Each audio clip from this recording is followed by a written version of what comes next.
One of the most important part of making a 2D game is player jumping, and according to me it's one of the more underrated aspects of a video game. Well, unless you're playing Hitman, then you can't really jump. But seriously though, have you ever made a jump in any game and it just felt wrong? Maybe it felt floaty, maybe it feels unresponsive, or maybe you just keep missing jumps even though you press the button. The truth is, most games never use realistic physics for jumping. They use clever tricks to make the jump feel good. Cause remember, games aren't supposed to be realistic, they are supposed to be fun. So today we are going to start with a very basic Unity 2D jump and then upgrade it step by step using the exact techniques real games use.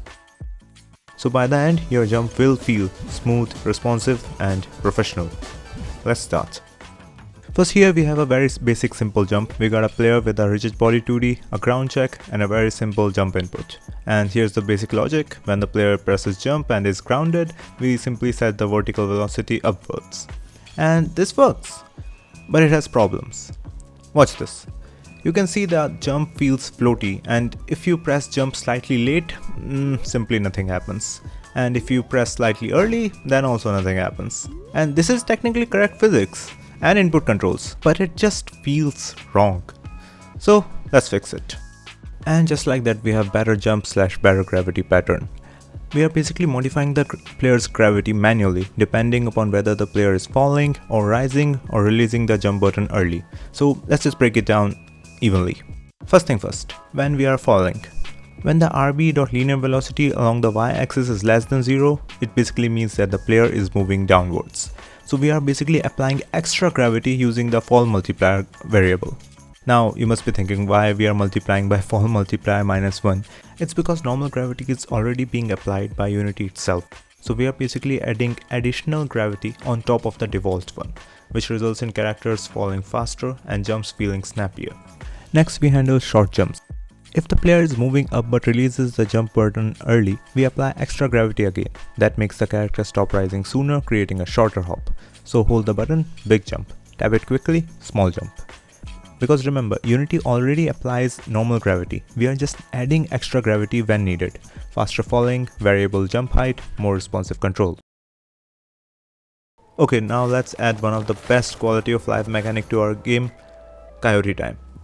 Normally in platformer, the player leaves the ground, is grounded, boolean becomes false, and jump instantly stop working. Which means if the player presses jump one frame too late, they just falls. That feels bad. Coyote time fixes that. Here's the important part, the Coyote time and of course the Coyote time counter, which basically is just a timer that counts down. So here's what's happening. If the player is grounded, we reset the timer back to 0.1 seconds. And if the player is not grounded, we start counting down. So the moment the player walks off a ledge, is grounded becomes false and the counter starts ticking down from 0.1. The player still has 0.1 seconds to jump. That's the grace window. And in the end, that Coyote time counter greater than 0 check is the final magic. It basically means as long as we are still inside that 0.1 second window, allow the player to jump, even if the player is technically in the air. Now let's fix the opposite problem. Sometimes player press jump slightly before landing, and without buffering, the input simply gets ignored. And that just feels unfair to the player. So now let's add jump buffering. When the player presses jump, we store the input for a very short amount of time, and if the player lands during that time, the jump triggers automatically. Take a look at this. Now we are going to combine both Coyote time and jump buffering. Together, these make our controller feel extremely polished. So here's basically what's happening. The Coyote time basically keeps jump valid for 0.1 second after leaving the ground. Jump buffering stores jump input for 0.1 second before landing. Then together, if either timing overlap, jump basically happen. So late jump works, early jump works, perfect timing obviously works. Here's the thing, even though we already have a variable jump height because of changing in gravity depending upon whether we are going up or not, every jump still has the same height. But we need to change this. If the player taps the jump button, we need a small hop. And if the player holds the jump button, we need a big jump. Here's how it works. We basically check if the player has released the jump button, then we check if they are still moving upward, and then we basically cut their upward velocity in half. So instead of continuing upward at full speed, their velocity instantly drops. As a result, they reach a lower height. Okay, now let's compare. Here's the original jump, floaty, unresponsive, unforgiving, and here's the improved jump. Snappy falling, late jump still works, early input still works, adjustable height. It's still using the same physics system, but now it has a completely different feel. And this is exactly how professional platformers handle jumping.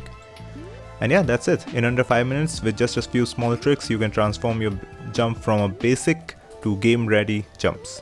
Now, of course, there's a ton more stuff you can add which depends entirely on your game, like wall jumping, grapple hooks, dashing, etc. But just keep in mind one very simple thing. The difficulty in games need to come from the challenge of the game, not from the pixel perfect precision. So yeah, if you want the full code, it's linked down below. If you would like to see more Unity tutorials that focus on making your game feel better, make sure to subscribe. Thank you so much for watching, and remember, keep making awesome stuff. That's all for now. Cheers and peace.